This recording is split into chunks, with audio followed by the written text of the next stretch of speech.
The scream shattered the stillness of Crestwood Pines like a gunshot, raw and urgent, slicing through the hum of sprinklers and distant lawnmowers.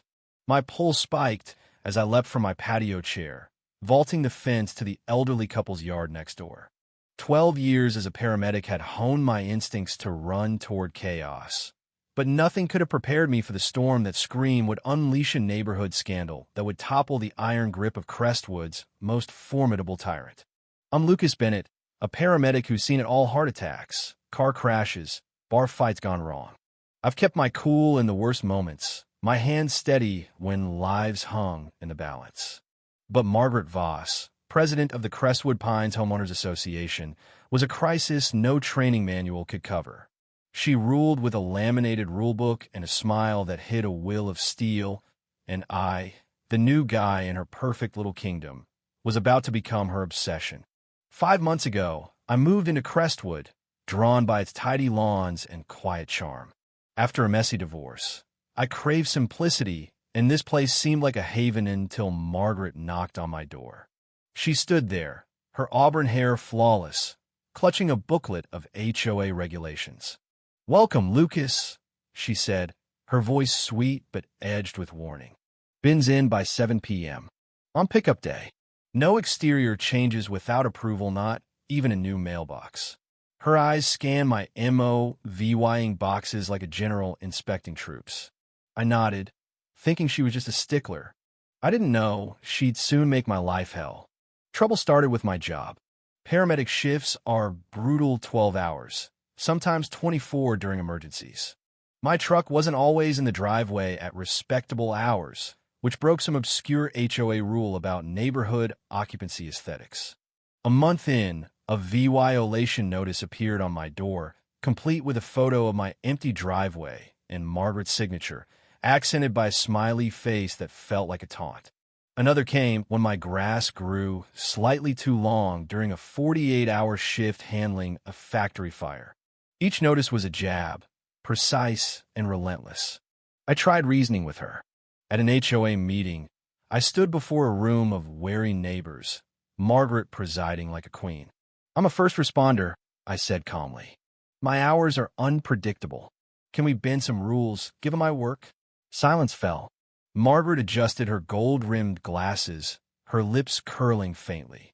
"Rules ensure our community's harmony, Lucas," she said, her tone laced with pity.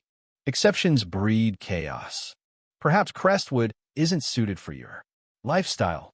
The word lifestyle landed like an insult, as if I were running a speakeasy, not SAVYing lives. No one challenged her. I saw then that her authority was absolute. I adapted. I hired a lawn sayer VYC, paid a neighbor to move my bins, and painted my front door in HOA-approved seaside gray, though I hated it. I wanted peace, not war. But Margaret was just warming up. The breaking point came on a humid Saturday afternoon. I was off duty, sipping iced tea in my backyard, when that scream ripped through the air. It came from the home of the Carters, an elderly couple next door. I sprinted over, finding Mr. Carter collapsed on their patio, his face gray, his chest still. "Mrs.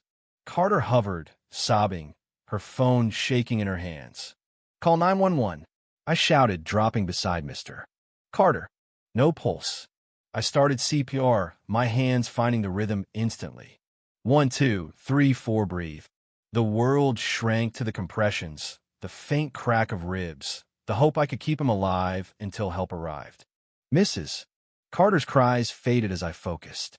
Then a voice pierced my focus, sharp and unmistakable. "What are you doing?" Margaret Voss stood at the gate, her white sundress immaculate, her arms crossed. She held her rulebook like a shield, her face a mask of outrage. "CPR," I said between compressions. "He's in cardiac arrest." "Step back." I expected her to retreat.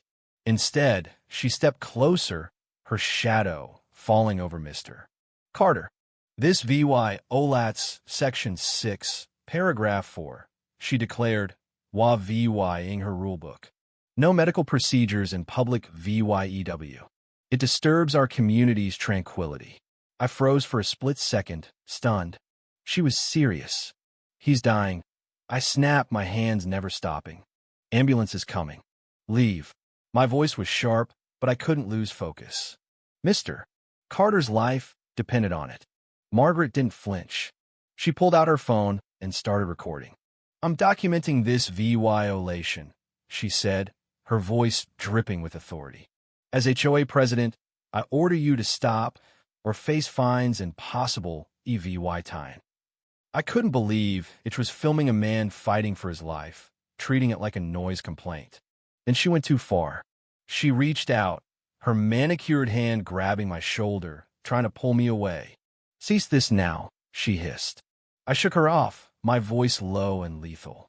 Touch me again, and I'll have you charged with obstruction. Her eyes widened, but she didn't back down. Instead, she dialed her phone.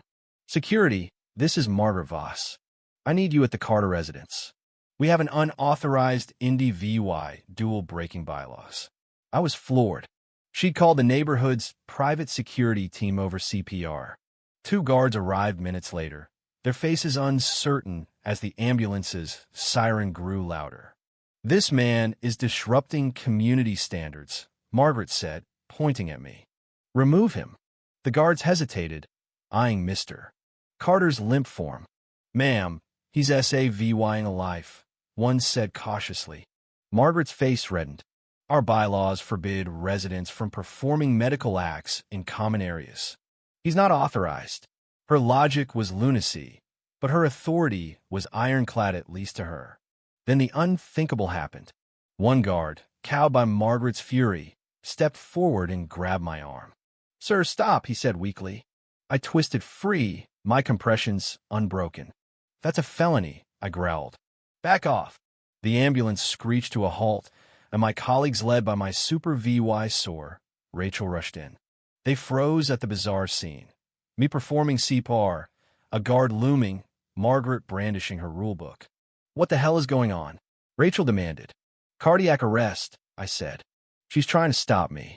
Rachel took over compressions, her partner prepping the defibrillator. The guards backed off, realizing their mistake.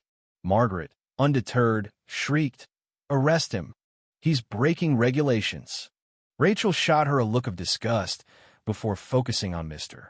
Carter. The guard stood frozen, unwilling to escalate. Thanks to our efforts, Mr. Carter's pulse returned. The team stabilized him and rushed him to the hospital. As the ambulance left, I stood in the Carter's yard, soaked in sweat, my hands trembling from adrenaline. Margaret faced me, her eyes blazing. This goes to the board, she said coldly. Expect fines and EVY time proceedings. The guards shifted awkwardly, unsure whether to stay. Something snapped in minute rage, but resolve. I tried to play nice, but this was beyond reason. You try to stop me from SAVYing a man's life? I said, my voice steady. You physically interfered and called security. That's a crime, Margaret. HOA rules don't trump the law. I pulled out my phone. Let's see what the police think. The fallout was swift. Police arrived, taking statements from me, Mrs. Carter, and the guards, who admitted acting under Margaret's pressure. Her own VY Deo, meant to incriminate me, showed her grabbing me and demanding I stop while Mr. Carter lay dying. She was charged with obstruction of emergency SARE VYCES and attempted assault. Mr. Carter served VY VED, and when he learned what happened, he was furious. He filed a $4 million lawsuit against Margaret and the HOA, citing reckless endangerment and emotional distress. The suit claimed her actions delayed critical care, endangering his life. The final HOA meeting was electric. The community room overflowed, neighbors whispering as Margaret sat alone, her usual allies absent. The board's lawyer revealed the HOA's insurance wouldn't cover the lawsuit due to willful misconduct. If the Carters won, homeowners could face massive costs. The vote to oust Margaret was unanimous, even her former supporters turning against her. Her face crumpled shock, then anger, then defeat. When a lawyer outlined her criminal penalties, a $50,000 fine and possible 2-year sentence, she went pale, her rulebook slipping from her hands. Margaret's trial made local headlines. HOA president faces charges for blocking life visa VY-ing CPR. She pleaded guilty to lesser charges, avoiding jail but paying steep fines.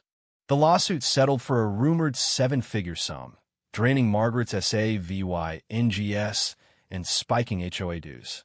Neighbors grumbled, but many thanked me, some slipping thank you notes under my door. Crestwood changed. The new board rewrote the bylaws, prioritizing reason over rigidity. I stayed, my lawn trimmed, my bins hidden.